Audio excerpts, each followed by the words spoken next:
All right, we are live. What is up, guys?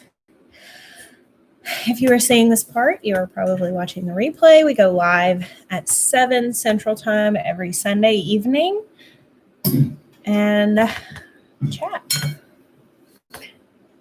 Eat, please. All right, our children are eating dinner behind us.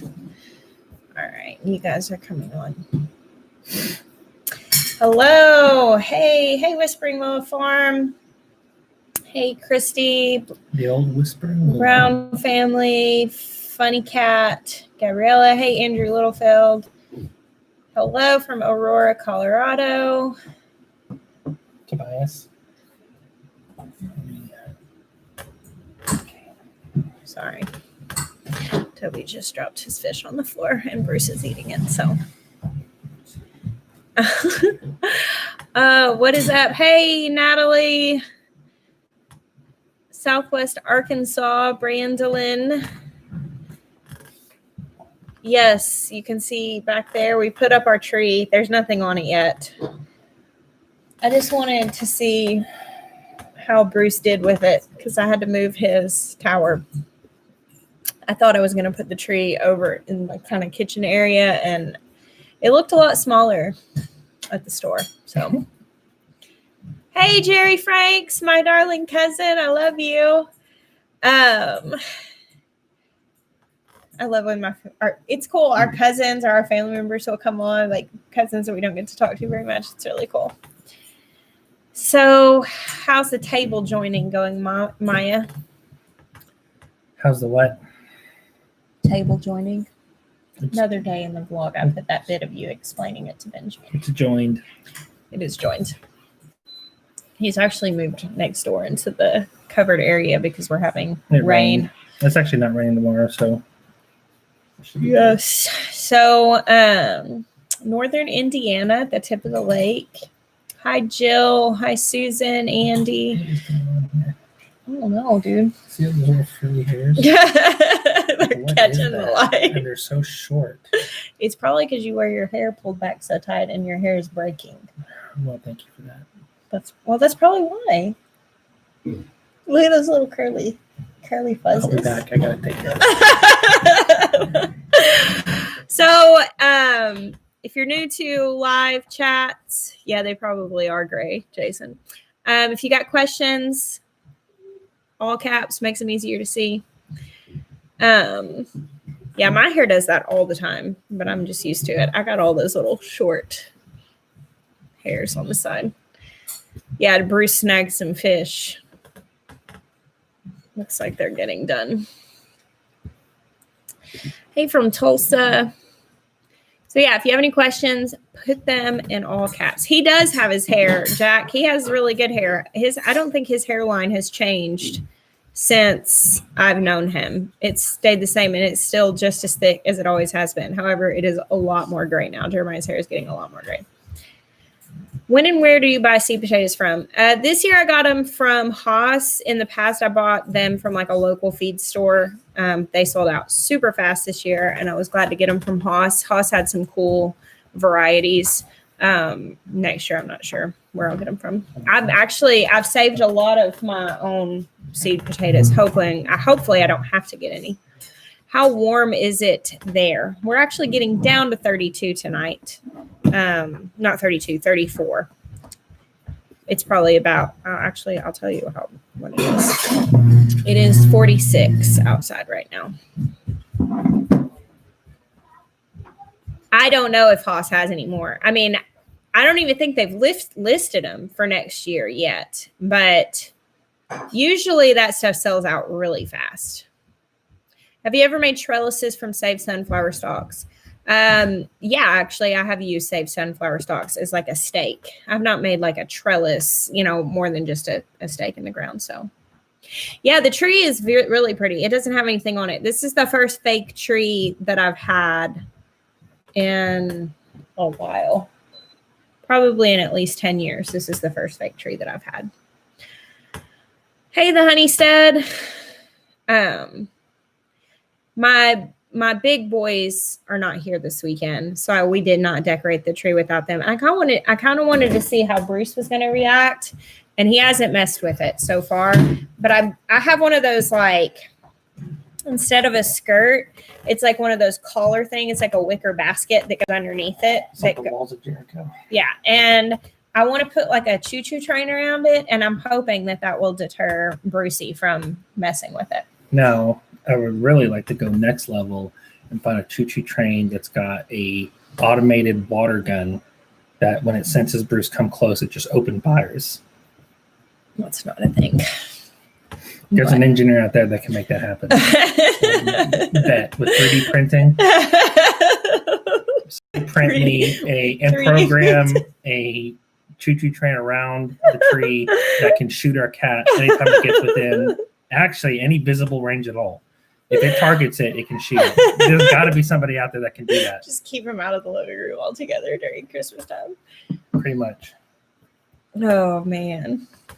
Give up on the kombucha after last week's live. Matthew. Okay, so Matthew is a dear friend of mine, and he made a joke on our last live.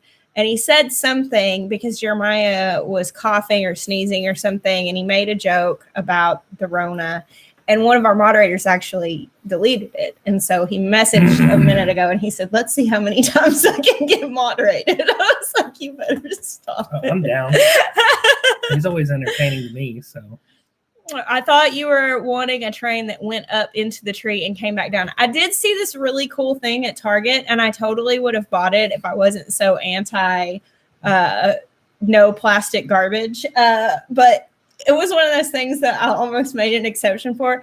It was this plastic ladder that leaned up on the tree, and it had this Santa Claus that climbed the ladder, and he was holding this string of lights. And so he climbed up, and it was just like this automated thing.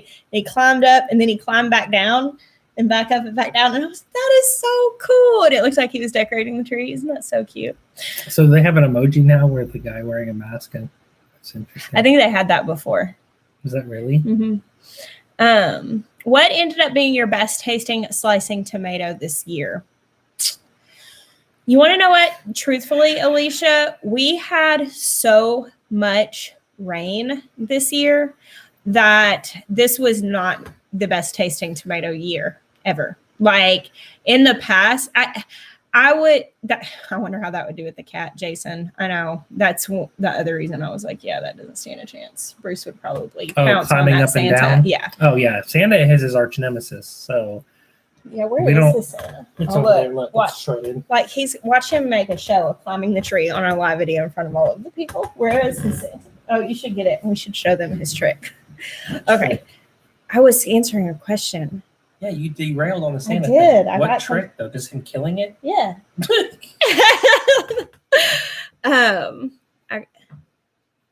He's all raggedy. And your tree is plastic. My tree is fake. Yes, it is. Someone Do you want to know? I plastic? got some kind of shaming messages whenever I posted that I had a fake tree. And I was kind of like, come on now, guys. So, like, I got some messages of people being like, I can't believe you would have a fake tree. And I'm just like, better believe it. Right. And if you post a picture with the real tree, you get the group of people like, I can't believe you cut down a tree to just decorate your family room. Yay, I can grow in that. I'm so glad you're here. So cool to have you on the live. It is reusable plastic. I will have it for multiple years. Fake trees last longer. And actually, I got a really nice tree. I got it on the sale at the Hobby Lobby, and it looks really real to me. I mean, as far as fake trees go, it's not fake. It's artificial. Listen, here's the thing. Bottom line, do whatever kind of tree you want. You want a live tree? Get yourself a live tree. Lots of people are going to do it. You want a fake tree that looks nice? Get a fake tree, save it, use it next year. It's all good. We're in the business of CC Howard. Do you, boo-boo. CC Howard, I'm so glad to have you here. This was Jessica's favorite part about this tree is that it clicked together and all the lights were plugged in and they all worked and evenly spaced and everything looked right. And she just was like clicked it together and then just cried. I'm not joking, guys. Okay, so I actually really love going and cutting down a real tree. I love the whole experience and the hot chocolate and the little hayride and taking the pictures and all that stuff. Like I love that. We do that usually, and I have beautiful photos of my babies at the Christmas tree farm over all the years. I've not had a fake tree since I was probably like 22 or something like that. Like, I mean, we've had real trees for a long time. But this year, here's what I normally do. We normally go the first week of December, and then I take it down the day after Christmas because it's usually dry by then. It's starting to really dry up. I love a lot of lights on the tree, and so stringing the lights on a real tree is very, very time consuming. I always break out in hives. Like, it's this whole thing, but I'm committed to the experience. But this year I was like, you know what? I could use a little extended joy. I want to go ahead and put the tree up early. I want to be able to leave it up after the day after Christmas. Do whatever you want. And I'm like, you know what? We could use joy we're where we can We're get going to it. leave Like, the tree up straight into February just to make sure that the year starts off right. It's so because we took the tree down after Christmas in not 2019, and look what that got us. So we're going to try something different. And so I was like, okay, we're just going to do this, guys. I literally put that thing in. That is so fancy. They're so much fancier than they used to be. You literally just click the pieces together, pull it down. And because I got the Fraser fir kind, it doesn't even require very much fluffing because it's supposed to be a little sparse looking. And I pull it all down, click it together, plug it. It took me like 6 minutes to put the tree up. And we're not going to forget to water it. It's not going to drop needles all over the floor. It's not a fire hazard at about, because Jessica always likes to put the tree up early. So when we get a real tree, it's about ready to burn about 4 days before Christmas. And we're just like, please hold on. Please hold on. Last year, we just went to like the Home Depot and bought one. The Home Depot. And it was not good. By like the few days before Christmas, like the branches were so hanging down, my ornaments started Listen, guys, don't concern yourselves with how it smells. Like, we're diffusing so much Christmas oil right now. It smells like Christmas. Real trees all over our house at all times. I diffuse. There's this blend, this doTERRA blend. It's called Holiday. There's Holiday Peace and Holiday Joy. I think it's Holiday Joy. It's got a green label, and it's all these like fir and like wood smells, and it smells like a Christmas tree. So yeah. We even got great candles. They're battery operated. They make it look like the flames flickering. You can flick them on. We have a remote that can turn them all on and off. Hey, Stivers. It is really nice, but Holiday Joy. Okay, yeah, that is. Stivers. So. Nice that said I need that oil. Yes, it's so nice. I have it in all the diffusers. I just diffuse it all through the month of December, and the whole house smells like a Christmas tree. So, if you want aromatherapy, add boughs of fresh cut limbs closer to Christmas.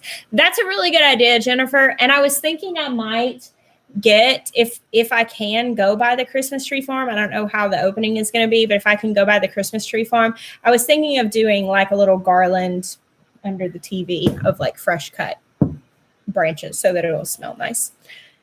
Oh, cool. Alicia, you got your butcher box in? That's awesome. Butcher box. You got... Carlene said, I just watched the Stivers.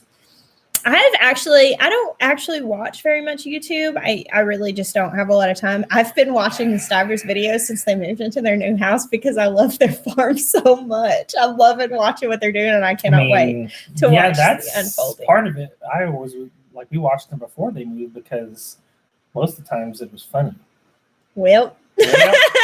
I mean, honestly, one of my favorite Stivers videos, the move video right before they move, like they're moving that day.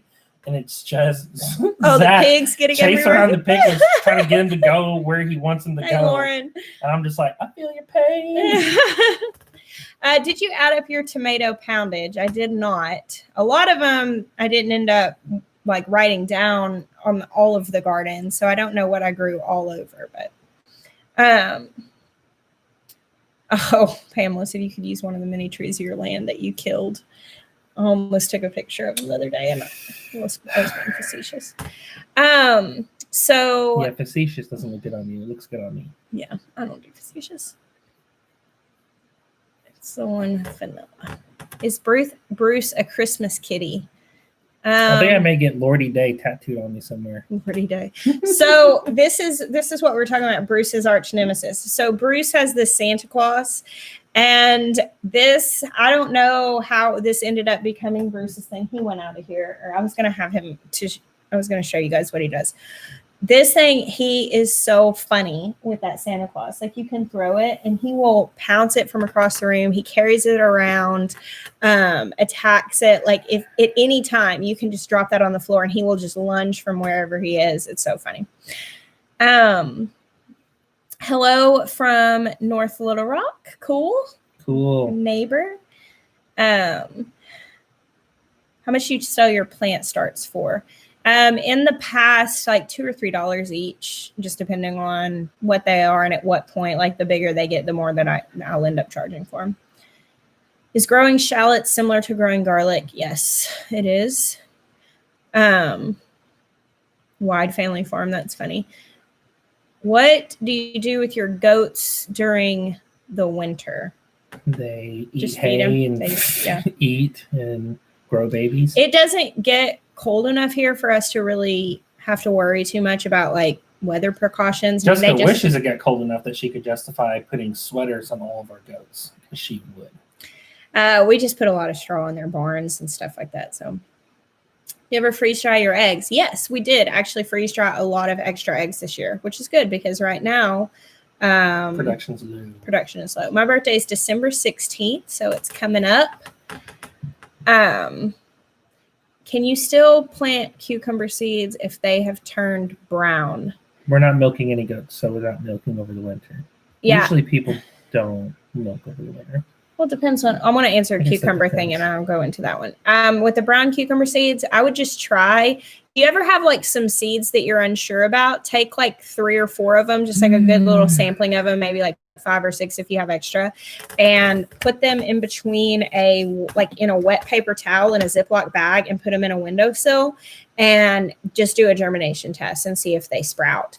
And then you'll know the rest of the ones that you have are good. You remember like in kindergarten, or like if you haven't had a kid in kindergarten and they do that where they sprout as an experiment, and you do the wet paper towel in a bag in a window, you can do that with any seeds at any time to see if they'll sprout. And like if you save seeds and you're concerned about the germination, just take a sampling of them and sprout them and see. And then you can toss those if it's the wrong time of year to grow them, but then you know the rest of them are good.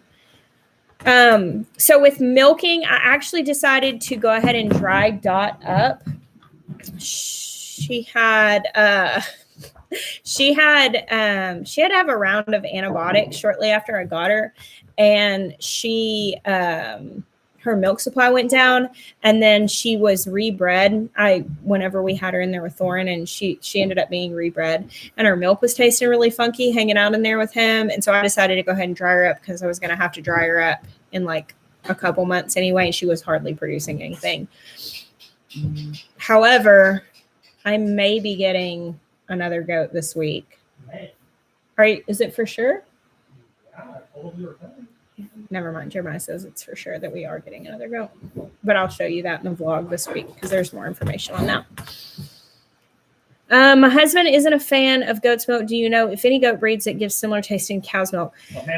So, Shy, our La Manchas, like when we had Nubians, my cousin had La Manchas. And our Nubians, their milk is good, but it definitely is more like astringent. It's like a little sharper. It's got more of like a goat taste. But my cousin's La Manchas gave this milk that literally tasted like half and half. Like it was very sweet. It did not taste like goat's milk at all. And we did like blind taste tests, and it was so much better. And we actually have her La Manchas now. I don't know 100% if it's the breed or what, but I think that what you're feeding feeding them sweet feed helps. Thank you so much, Sharon. So somebody was asking if Ben is our last baby. He is our last baby. Peter Dimple. Hey, how are you? There's Pete. Is it actually him? Do we have any ponies? Why would he ask that? He's asking that. It's in reference to whenever we were 14. I asked him what he wanted for Christmas, and he said a pony. Oh, and you got him a toy? Yep. I remember this story now. I think I've given him a couple of ponies at this point. I'm just saying that could be confusing because like someone actually might be asking legitimately and just happen to have the same name. No, that's it. I haven't met any other Peter Devils after. There's one out there, I'm sure. There's another Jessica Sowards. I don't know 100%. I've heard that sweet feed will change the flavor of goat's milk. I know that if you feed them, like if they were to eat like a lot of garlic or something like that, I know that their milk can be changed by what they're eating. Sorry to derail. No, you didn't derail. That's fine, man. That's actually one of the more normal questions we've been asked. Where do you get the pottery mugs? I get them from a few different places. I think I might highlight that. Why? Do you guys know of a few other places that are selling pottery mugs that Jessica doesn't currently have that she'd like to go shop at? Are That's you really what she's trying to say. I have a few places. Do you know of a few other places? Because I would like to have all the mugs. We have no more shelf space on 3 shelves, but I'm not going to tell her no. I can probably make some more space. Yeah, we will do some freeze dries videos. Right now, I'm not running my freeze dryer because Miah is building our kitchen tables in the driveway, and he's using that dedicated plug. And so I can't run my freeze dryer right now. So I will do some soon. When you say making of the chicken tractor, which one? There's the Dragon Wagon, which is for the meat birds. And then we just did a Chickshaw, which is from Justin Rhodes for the mobile egg layers. So. Yep. Can you do more goat care videos? We're going to be doing a lot of stuff like that once we get the new barn in, which is like in the next week or 2, probably. Yeah. We're going to be doing a lot of that stuff. Plus, we're going to have a massive kidding season. Yeah. I just went crazy on breeding the goats. However, I'm really debating something, and I'll go ahead and tell you guys here. I think I know a lot of you are going to go, no, don't do that. But I genuinely think this, and if anybody on here is interested in purchasing them, I'm feeling pretty heavily like I'm going to sell my Nigerian dwarf herd. I like them a lot, but with having so many full-size goats that produce so much milk, I'm not going to milk my Nigerian dwarves. And as much as I love the idea of having cute little babies, like I don't have a buck right now. And so I'm shopping around for a buck. And the thing is, I have to keep those babies separate from any larger buck, because if they get pregnant by a larger buck, it could be a problem. And so, Jason, if you're serious, you better message us and we can make arrangements. I'm sure other messages are coming in now. So, but yeah, seriously message us if you're being serious about that. But I think we're wanting to do something different. The only reason that I would want to keep them is, one, they really don't eat very much. So it's not hard to keep them.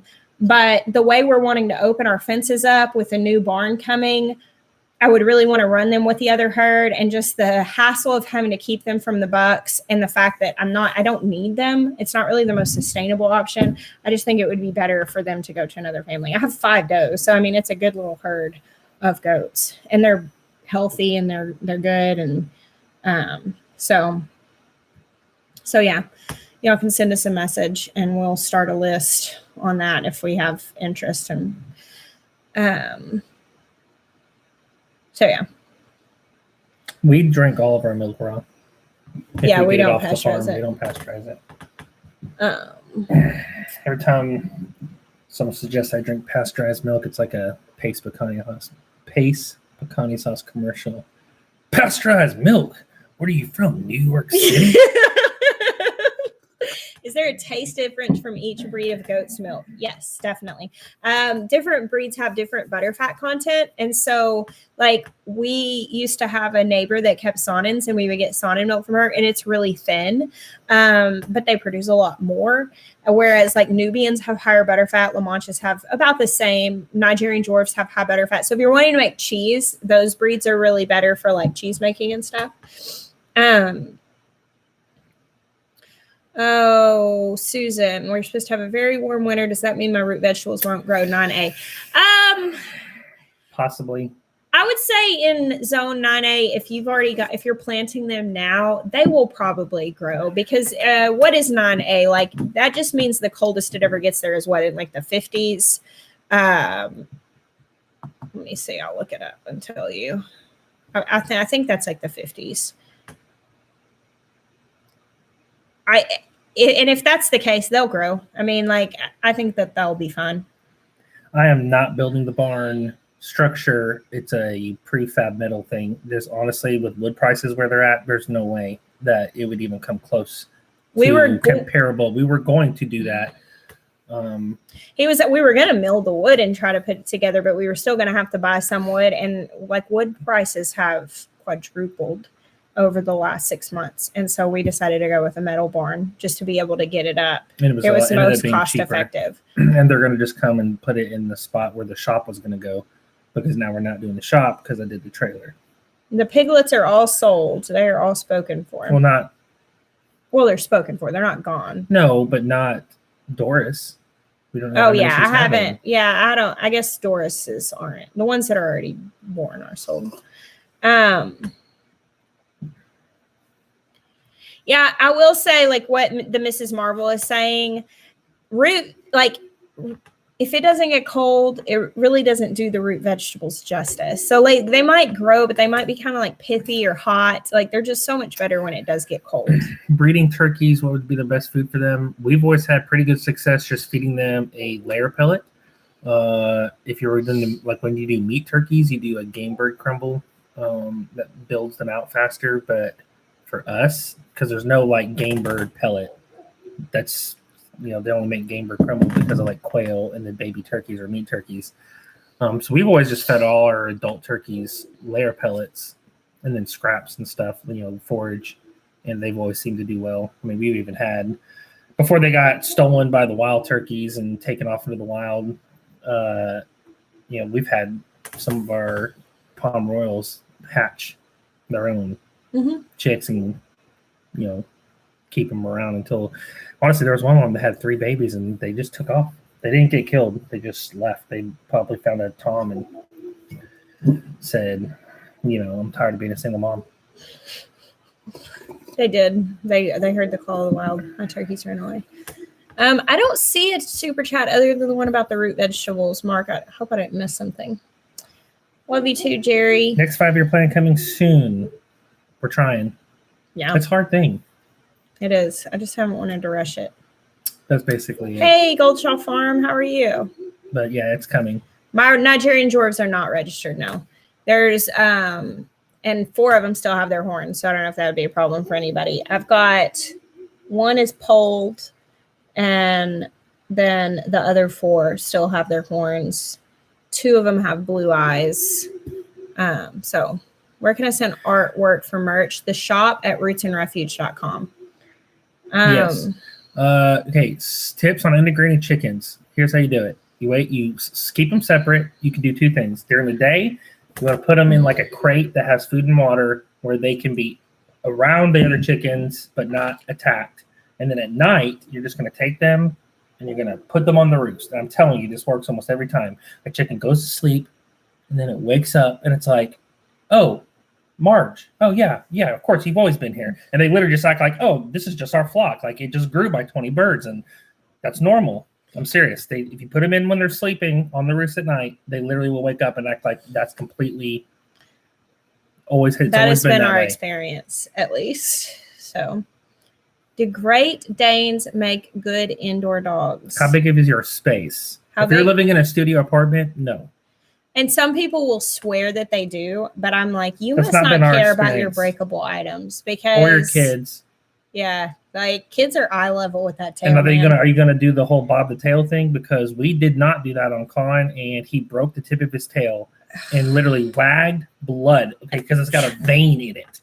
Okay, not like a little bit of blood. I'm talking like it squirt as if I shot him in the neck. So right? Every time, and he's literally wagging his tail like this, and it's just this thick rod. Like if I cut that tail off, I could beat a person with it. It's so thick and hard. And he just literally, like a spray paint can, just sprays blood all over the floor, the white cabinets before the remodel. I mean, everywhere. So yeah, they make great inside dogs.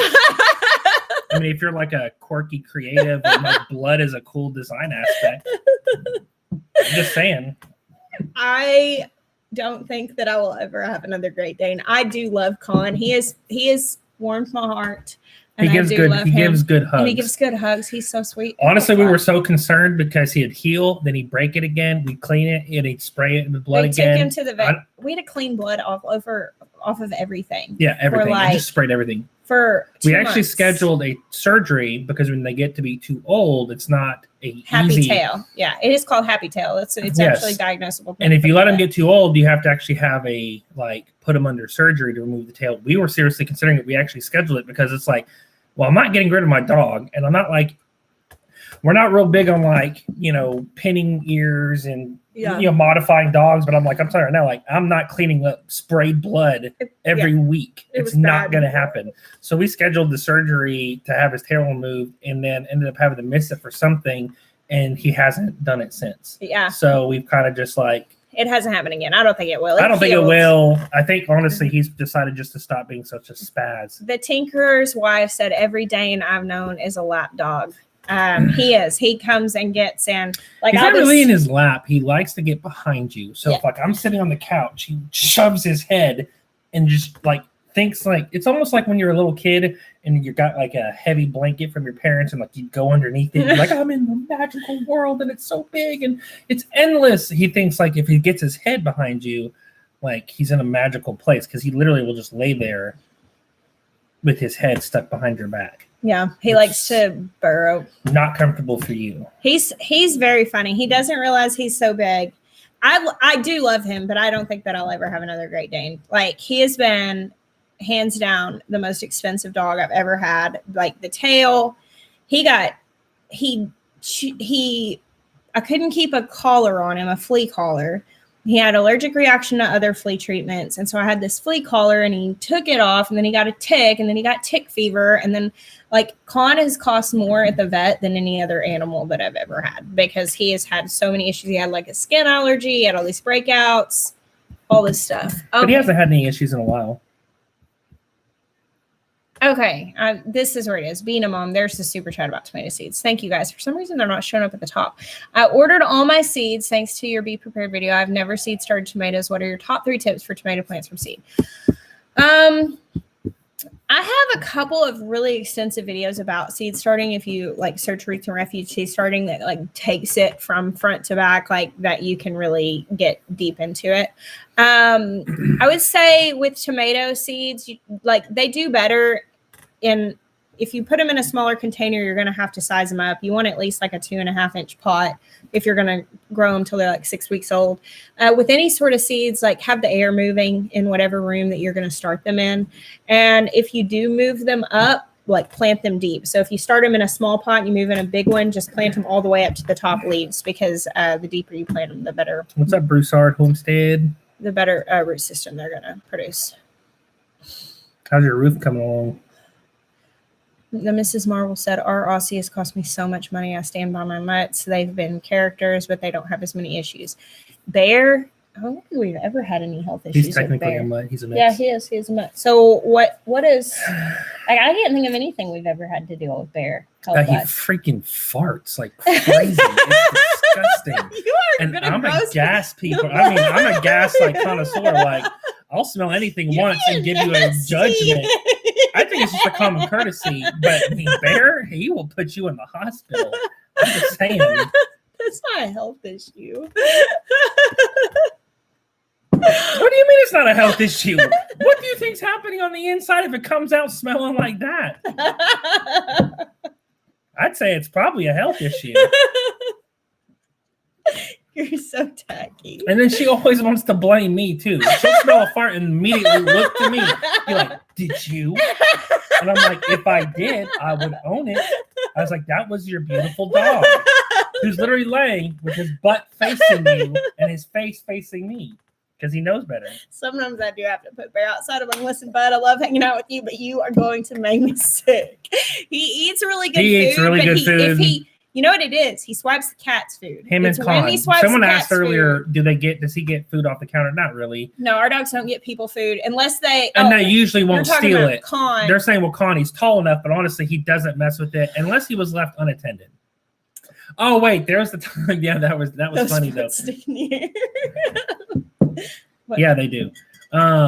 You were making steak chili, and you were cutting off all those trimmings, right? And he would come in and he would pull a packet, and Jessica was like in there cooking. So he's coming up behind her and just grabbing some of the trimmings and pulling off. Because I had a plate of like the fat and the edges. And she was going to give it to him anyways. But he would get this one piece and then a couple pieces would fall on the ground. And then Bear would eat the pieces on the ground. So Bear was like not saying anything because he was like, well, this is benefiting me. Normally, too. if Con's getting into something, Bear's like, he's out of there. He's like, I am not getting pinned with you, buddy. I'm gone. And he will like go. Not this time. And separate himself. He was like, but it was a joint effort. He was like, steak. Because Bear can't reach the counter. So Con will pull stuff out and Con will pull it off and he was dropping some and Bear was getting it. And they were partners. Yes, they were partners in crime. And I turned around and I was like, you! And I caught them and I was like, and you're in on it. Get out. Yeah, I used to raw feed my old dog and I've thought about getting back into it with these guys, but it's just mostly been a time issue, honestly. That would make a funny shorts video. It would have been a funny video, but I was just mad. I was like, y'all get out of here. But I do love my dogs. I'm actually like an unashamed dog person. And I posted this the other day. I've had puppy fever so bad. Like several of my friends are getting puppies right now. I'm not going to do it. I'm really not because I don't want to do the puppy thing again right now, but I do have puppy fever. Raw diet is good. It's just time consuming. To do it right is time consuming, and to do it wrong but it is probably the healthiest way you can feed a dog. Yeah. For sure. Yeah, no puppies. I don't need a puppy. I don't know. We'll probably, let's be honest. Okay. Jessica's saying she has dog fever or puppy fever. Right. I did just get some. She'll hold it off for a while. Okay. But it's inevitable. Yeah. And it's not like 2 or 3 years out. It's not going to happen. I've already prepared my heart and my pocketbook. I'm just saying. Like, she getting a puppy. Maybe we can hold it off for a year. Maybe. I don't know. My first min pin I wanted to claim as a tax right off the first year. I rescued him. Oh, man. Yeah. I don't want a Christmas puppy. Bear I got in January, and I very, very vividly remember the first couple months of having him and being out in the freezing cold in my skivvies with him potty training outside. Also, don't forget, everyone, we've got our pre-orders for the logo shirt, the classroom shirt, and sweatshirts, and the competition to see how many hoodies we sell, zip-ups or pullovers. It's still active. Don't forget. If you want to buy Christmas, these are going to be great Christmas gifts. I cannot wait to get my zip up. Yeah, we're cutting it's cut off on December 1st. Okay. December 1st is the last day. So, right. And we're cutting it off then so that they can be shipped in time for Christmas. So yeah, definitely. They're on being limited. And we are super, super excited about them. Yeah, we'll probably do another store-bought tomatoes taste like disappointment shirt. We will at some point. I may have them design a new one. They do such a good job. Their artist does such a good job. Can you give any advice on growing ground cherries from seeds in southeastern Michigan? I would probably start them from seed in like January or maybe like February. And then that way you can move them out. What is y'all's last frost? Like May, something mid-May. I would get them as established as possible before you move them out because they just need a little bit more time. But I think that they would do okay. They do thrive in heat, but I mean, I've still got volunteers out there growing, and we've gotten pretty cool every night. It hasn't frozen yet, but it's gotten close. So What % of your food consumption would you say is from your garden versus store-bought? Meg, that's a really good question. That varies throughout the year. Obviously, it's a lot more in the summer. And to be like completely transparent, we could eat more percentage from our farm if we were willing to not eat certain things. Like, for instance, we get fish from Butcher Box because we like fish and we're not sourcing that here right now. Like, it's hard to say for percentage for me.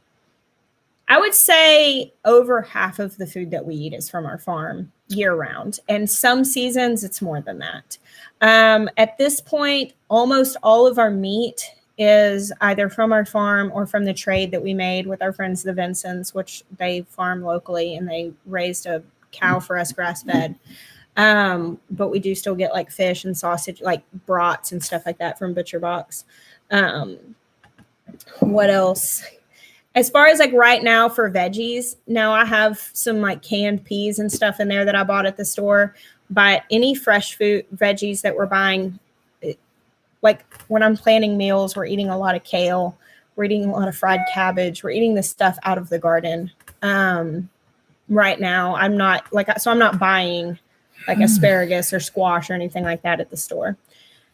But like I did buy carrots and celery and onions today for my Thanksgiving cooking, for making broth and stuff like that. So, you know, it's probably about half. And it could be more if we were willing to eat less variety. I've never seen a rutabaga. Would love to see you cook that. I'll definitely put that in a video soon. A lot of people have asked that. Chris Ward, will you send me an email? He said that he's still waiting on his shirt from Teespring from last May.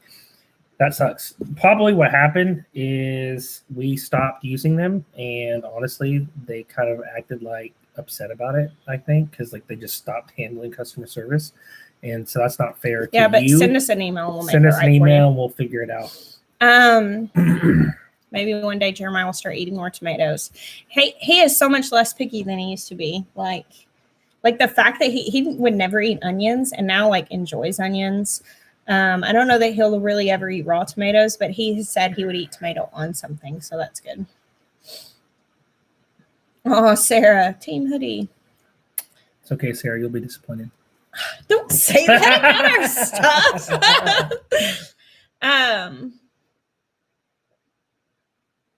Why can't you please make it zip up with the artwork on the back and not cut it in half on the front?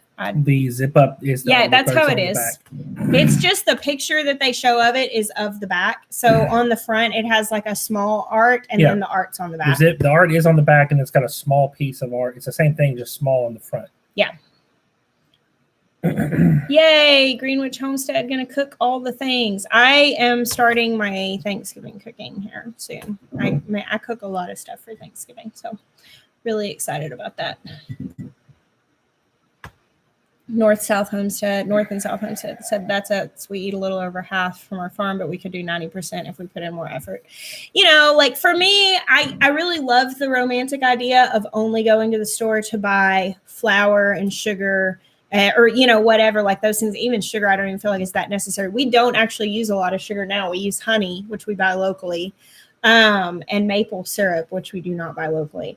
But I'm such a foodie, and I just so love food, and getting to buy things that like I'm never going to be able to grow or locally source. I just sometimes like to splurge on those things. So good job, Michelle. You will not be unhappy with your purchase. How's the book coming? So the book is done. Well, the first book is done. The book, I think he's probably asked about the devotional book that I've been talking about writing. Oh, I'm so confused because you've got so many books in the fire. Get it? I got the first book is coming out on February 2nd. North Star Prep Stutter, you are a boss with those links. You really are. Like, it's like, bam, there it is. So yeah, my first book is available for pre-order, The First Time Gardener. It is beautiful. It's got lots of pictures of my garden and lots of information.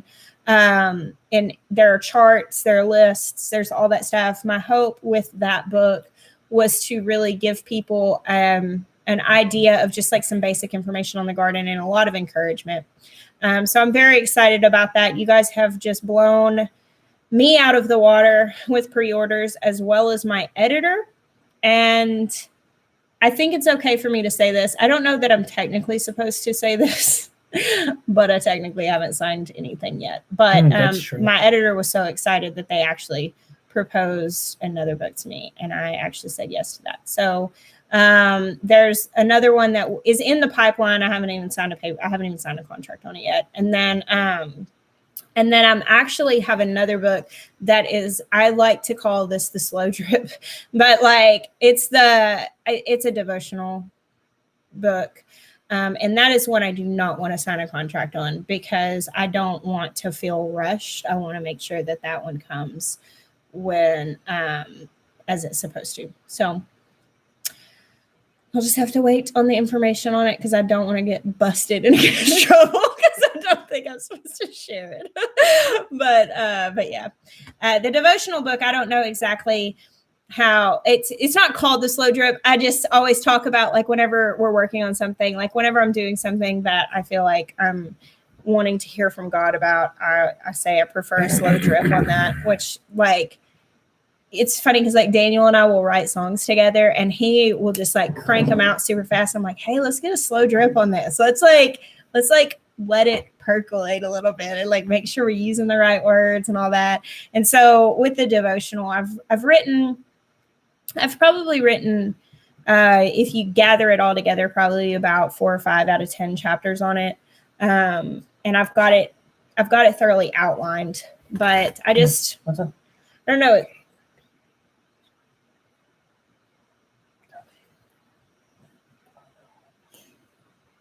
What?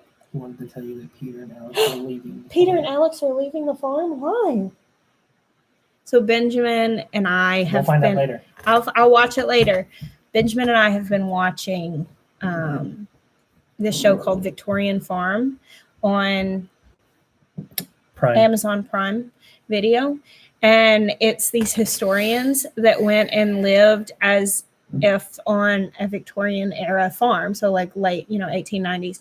And Benjamin is into it. Like he's watched some of the episodes twice. He thinks it's so good. And so he just came out to tell us that Peter and Alex are leaving the farm. So can you put turkeys in with chickens? Yes. Okay. Yes. But some people tell you not to because there's a disease that chickens can get, that turkeys can get from chickens called blackhead disease or something like that. We've always run ours together and we've never had a problem. So, which they're not currently being run together, but yeah, because we're tired of them running off. Say hi to, I don't know how to pronounce that. My granddaughter, Kylan and I are watching. I hope it's Kylan. I hope I'm saying it right. Well, hello. Hopefully. We don't have to heat our chicken coop. It doesn't get cold enough here. Most places you don't actually need to heat the chicken coop. Christy, wanting to get some laying chickens. Do I get them already laying or get small backyard? That's really just up to you. One, you need to make sure that you can get laying chickens. I mean, there might not be any available. Most people they've waited that long. If you do get chickens that are already laying, I would say get them from a source that is trustworthy because there are a lot of people who sell you chickens and tell you that they're still laying good and they're 4 or 5 years old. They just don't want to deal with it and they're hardly going to lay at all. And you're just going to have some old chickens to deal with. So I would definitely, if you can find a trusted source and buy pullets that are like 6 months, that's great. We do not brood chickens and turkeys together. We've run them in the same field as adults. Yeah. Brooding, they completely brood separate. Yeah. Until they're fully feathered and big. Honestly, when we've ever transitioned them before, it's always been whenever the turkeys are old enough to live off of a pelleted food. Yeah. Victorian Farm is really cool. And they have some other ones. Like Tudor Monastery Farm is another one and Edwardian Farm. And we found both of those. And so we're going to watch those next. He calls it the Ancient Farm Show, and he thinks it's the coolest thing. It is really cool. Good night. Hey, it's a good life. What is on your Thanksgiving menu? a balsamic fig glazed turkey with fig and sausage stuffing, cornbread dressing, sweet potato casserole. Fig sausage stuffing. I said that. Excuse Maple glazed carrots, herbed mushrooms, scalloped corn, rolls. Toby wants mac and cheese. It's ridiculous. We make so much food. I know. Deviled eggs. Pumpkin pie, pumpkin roll. Sausage pinwheels. That's breakfast. I know. Yeah. So. Or monkey bread, which actually I think we were. Yeah, pumpkin pie. The Ancient Farm Show. Is that another Christmas tree? Well, this is the upstairs Christmas tree, and then there's the downstairs Christmas tree, which is just a little skinny Christmas tree, so it hardly even counts. So yes. What the heck is scalloped corn? That's something Jeremiah's mom Pretty always sure made. it's a northern thing. Come on, northern people. I think it came from like Indiana, where she's from, or Ohio, or something like that. It's like almost like a corn. I don't have to eat it. It's more for you. You about to cry? It's kind of like a corn custardy thing because it's like regular corn. Yeah, baked corn pudding is essentially just like a custard. It's like corn, regular corn, and it's got eggs in it and like saltine crackers, and you kind of just bake it and put a bunch of salt and pepper in it. It's delicious. It sounds like corn pudding. It's good. You won't regret it. You will if you have green beans, though. My mom always makes green bean casserole. It's always the same. Thank you guys so much. It might be called something else, but that's what I've always called it. At least that's what my mom did. Melissa Coolin, I'm so sorry that you're having such a rough couple of weeks. I hope things look up for you. Thank you for the super chat. It doesn't sound that good, but it's actually pretty good. Eggnog French toast is great for holiday breakfast. Oh, that does sound pretty good. I do like eggnog and I like French toast. Let's take it a step further. Let's do banana bread, eggnog, French toast.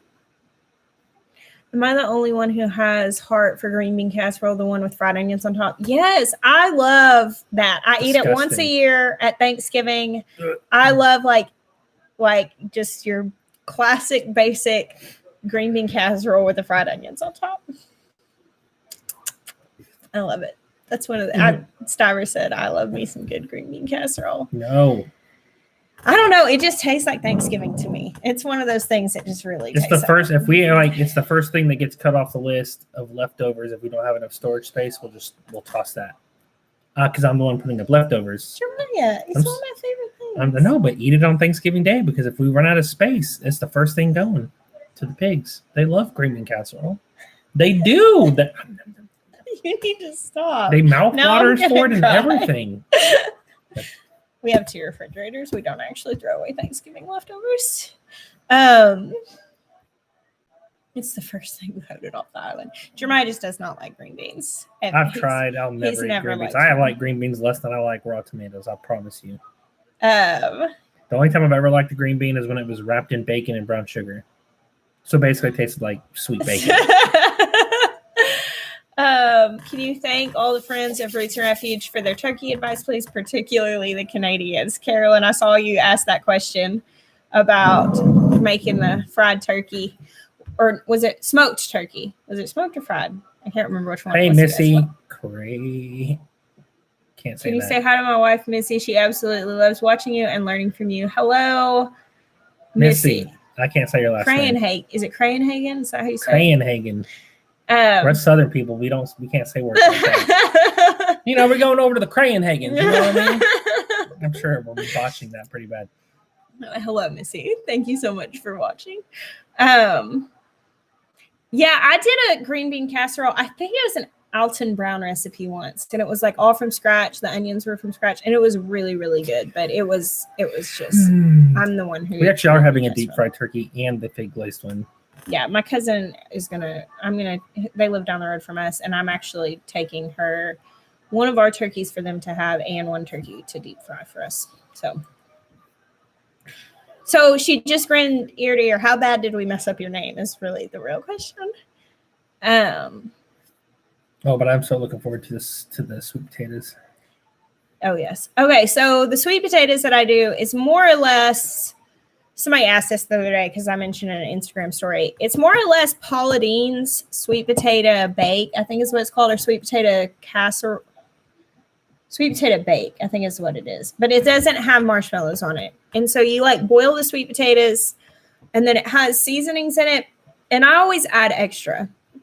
So it's got like cinnamon and ginger and clove and nutmeg. And I usually add extra. And then it has like butter and eggs and brown sugar. And it's mixed all together. And you put it in a dish. And then you do this topping that's pecans and like brown sugar and butter. Pecans. And you make kind of like it's kind of like a praline type topping. And you cover the top. And it's really, really good. And I want to say I have put orange juice in it before. Maybe it does. Maybe it I don't does. know. I modify the recipe. That's her original recipe. So, It was so happy good. birthday, Annabeth. Date night dinner was delicious. So good. Yeah, that was really good dinner that we What was shared. that place in Jackson, Mississippi? The taco place. Oh, I can't remember what that was called. We stopped at it. Yeah. We stopped twice on the way down to Mobile that weekend. We went down there and the way back, and they had this side. Oh, those Brussels sprouts. Was it Brussels My sprout goodness, side? those are Oh so my good. gosh. It was like, honestly, if me and Jessica ever were going to fight over a meal, that would be on the list of things that we might like steal from We each other. actually were on a road trip, and these Brussels sprouts were so good that we actually ordered a to-go order of and Brussels brought sprouts. them with us and ate them 2 hours later. Yeah, on the road trip, we were eating Brussels sprouts. Babaloo. Babaloo. That was it. Yeah. It is. It was. Yeah, it Everything was was Brussels sprouts good. at a taco place. It Everything was like good, but it was like roasted. And I know you love you know how I love roasted Brussels sprouts. So they roasted them evenly, so like there were no like mushy spots. It was like all good roasted, covered in like this, almost like apple cider vinegar, sweet concoction, chili sauce. Oh my gosh, it was really good. It was really, really good. They also had this guacamole that, oh man, why are we talking about food so much? I'm hungry. It's because I made that. That's what I got. That's what I'm looking forward to.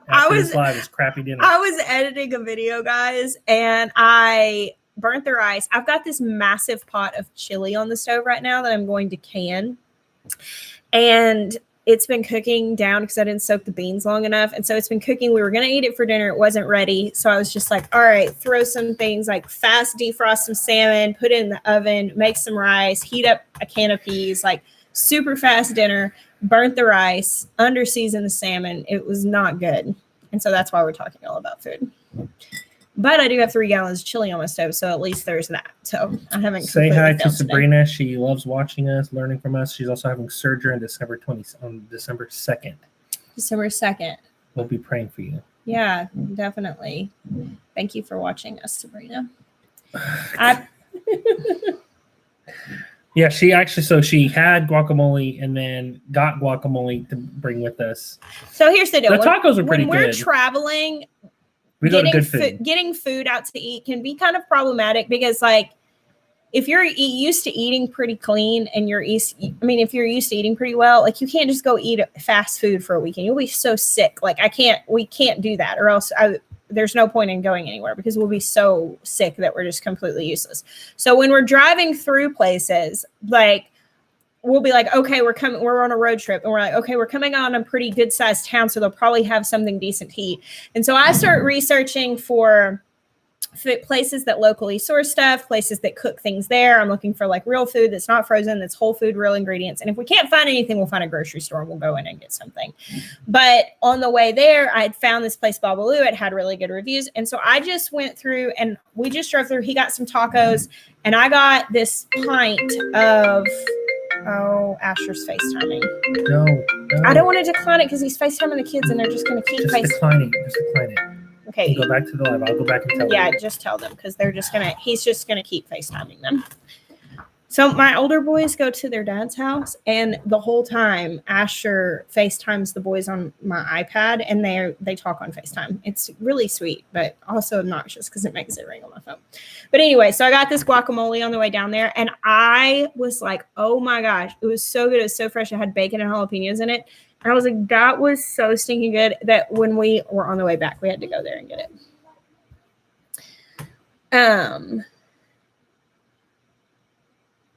Likely a Newfie thing, Anna Myers. That's interesting. That might be where it came from.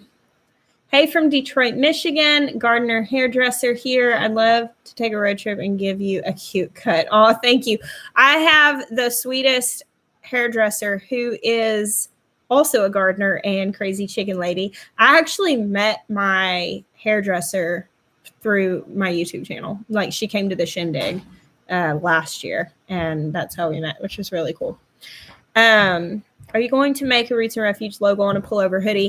Yeah, the things that you guys are requesting, that like the pullover hoodie with the Roots and Refuge logo, and then somebody asked for a zip up with the Real Food Comes Dirty, we may do those like on the next run. So if there was something that you wanted that wasn't there, just let us know. And if we get enough requests from those, we'll make sure that we have those.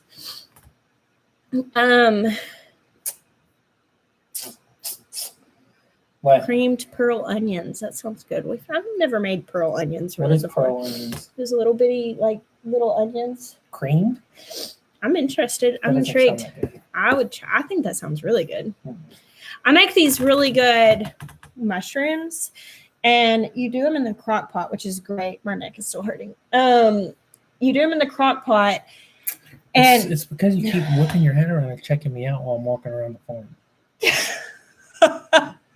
Take it easy. Turn your shoulders, okay? It's okay, baby. You're so tacky. So, my mushrooms, before I was distracted, you put them in a crock pot with some broth and these, like, a ton of herbs, and you cook them down, like, slow for some hours, and then at the end you take the heat off and you pour cream in it and just put it on warm, and they're so good. I just about spewed my wine. Don't encourage. How do I feel about the tree being up? Mama gets what she wants. Happy life. Like, it ain't messing me. Now, if she came into like the tool trailer and was like, "You need a Christmas tree," and set it down, I'd be like, "Girl, this is the last place I got." No Christmas trees. But no, other than that, like, she do what she wants. Love your foodie chats. Need more ideas for cooking from the garden seasonally. Honestly, my favorite thing so far has been the cabbages we've been producing. I mean, steam them on the grill, saute them, like that cabbage meal. Slaw with the Korean beef. That was delicious. Like, even the one we just made with date night. Yeah. I heated that up in a pan. Add a little more vinegar. I added apple cider, balsamic. I added a little bit of balsamic to it and just kind of steamed it again with that. Added a little bit more kick to it. I had it with some cut up sausages because I ate all the steak. It was so good. You're so tacky is probably the number one thing that I've started to Jeremiah in the 11 years we've been together. I have no idea how many times I've told him how tacky he is. It's true, though. He really is. He's so tacky. A darling, but a tacky darling. That's why she can't get away from me. I'm so sticky.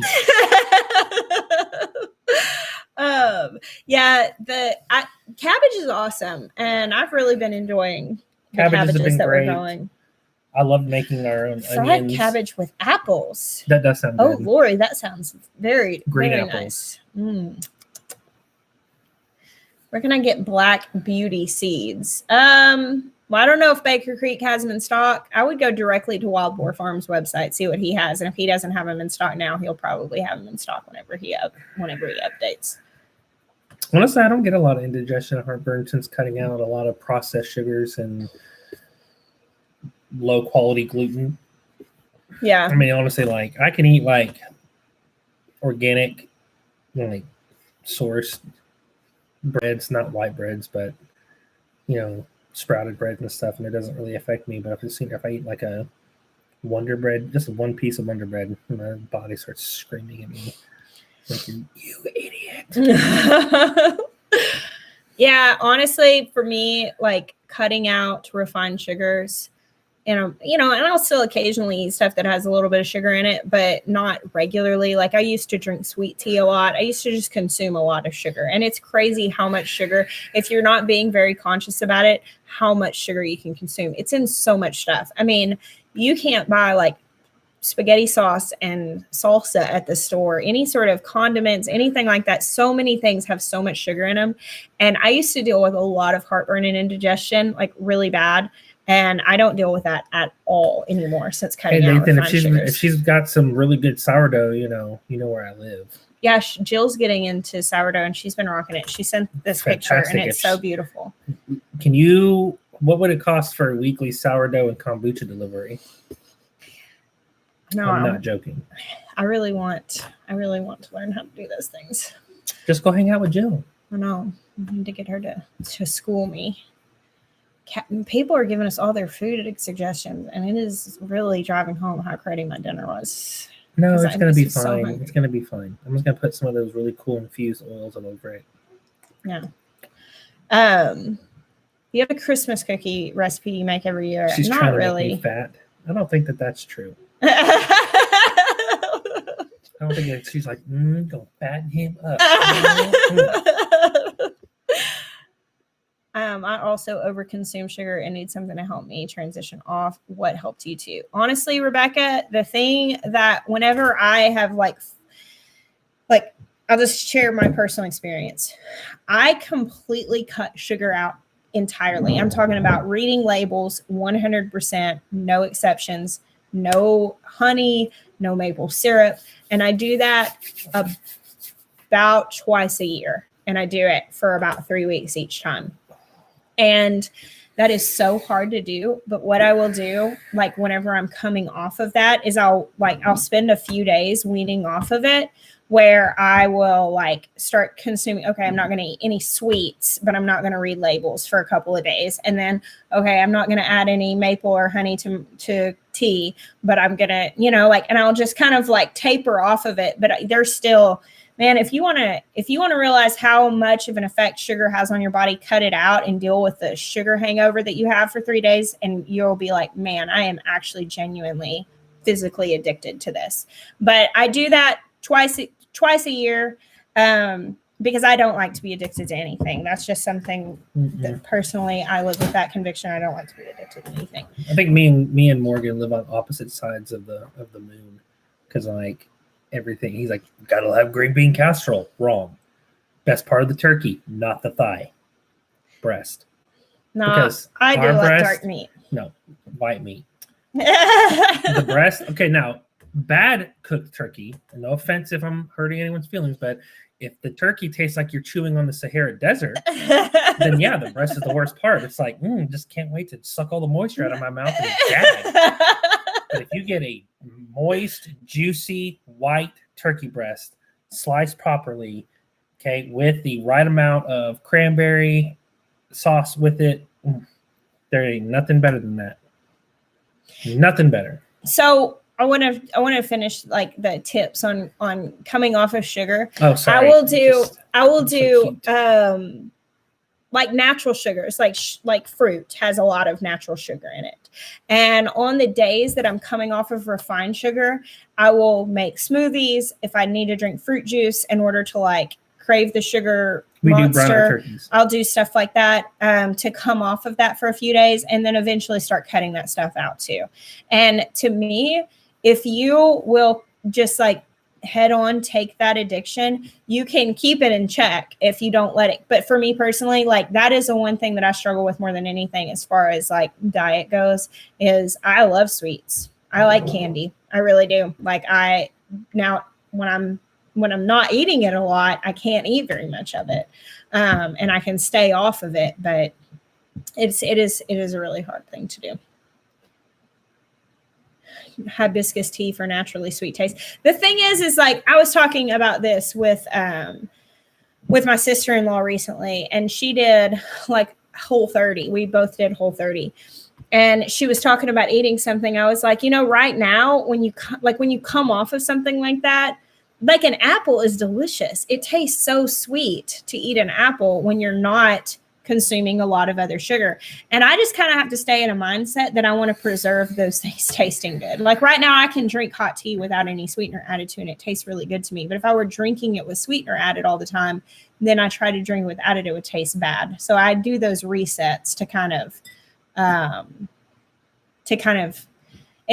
Andrew Littlefield said inflammation is the problem. Sugar causes so much inflammation in the body. And I deal with a lot of inflammation in my body. I deal with a lot of pain in my body just regularly. I still have some issues like in my urinary tract that I deal with a lot of pain, and being off of sugar makes a massive difference in the amount of inflammation I have. And with as much stuff as I'm trying to do as far as like gardening and stuff, and like people will talk to me sometimes about gardening with limitations, and I actually deal with that to a certain degree, but I've found that my diet makes a massive difference on my physical ability to do all the things I'm trying to do. I still love you, Morgan. Cindy Stem said my acid reflux is almost completely stopped since I've been on a keto diet. That's awesome. Keto, of course, you're cutting out. I just don't want to eat your Thanksgiving dinner. With keto, you're cutting out. You're not eating, sugars in that. So it does. It causes a lot of pain. And it is hard. And one of the things I think, like somebody said that this was really encouraging to them to talk about this. It is really hard. It is really, really hard. I want to just like validate the fact that making a diet change that is,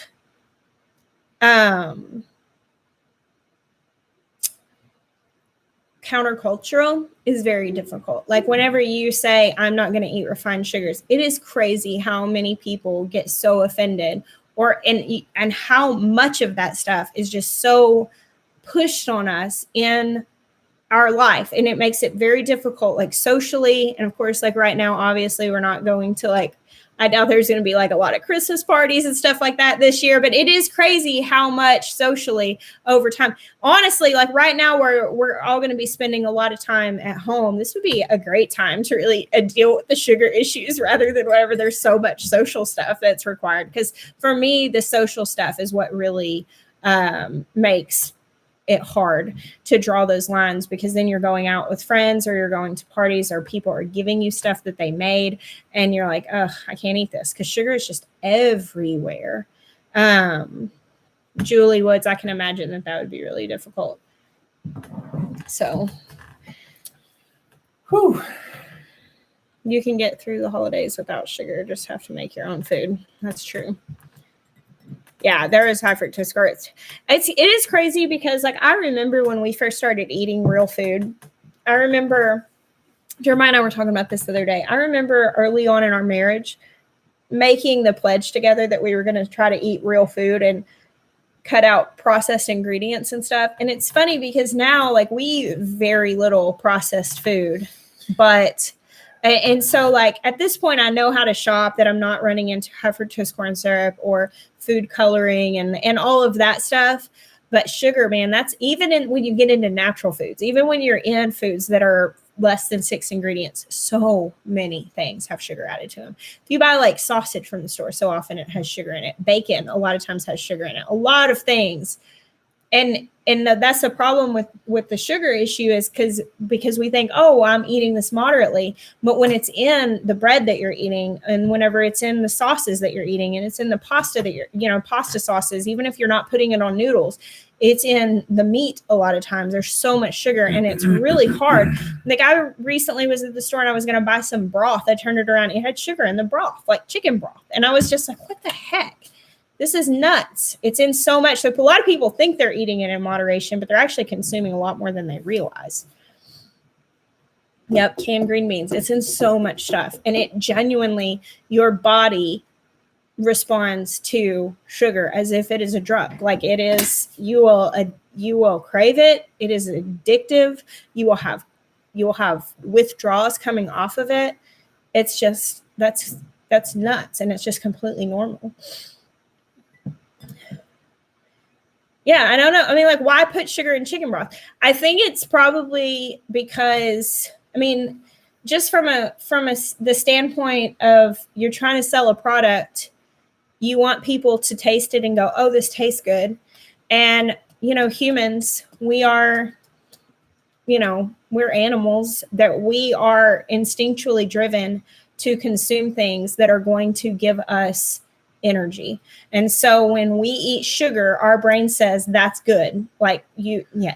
Yes, because it gives us that boost of energy, and it is addictive. Sugar is addictive. And so like whenever you are used to consuming a lot of that stuff, you just want more. I mean, you just get driven to eat more and eat more and eat more. And so if you're not the kind of person who turns a package around and reads the ingredients, if you drink that broth or you put it in something and you think, man, that was so good, and you're going to go back to it again and again.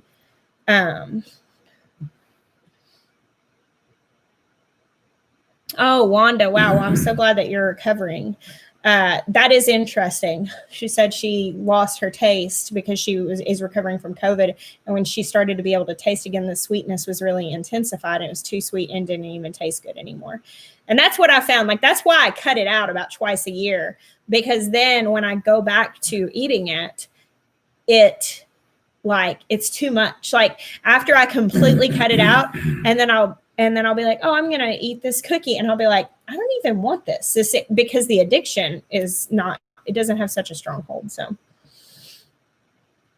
that is such a good point too. Tracy said ferment. Since I've started fermenting foods and beverages, I don't crave sugar anymore. I found the same thing. The more ferments that I eat, the less that I crave sugar. So good night, Bethany Fields. You want to wrap it up? Yeah, let's wrap it up. We're 15 minutes over. It's hot in here. You almost never say that. I know. I think it's because that pot of food is on the stove. All right, guys. Thank you so much for hanging out with us tonight. We bless you. Bye.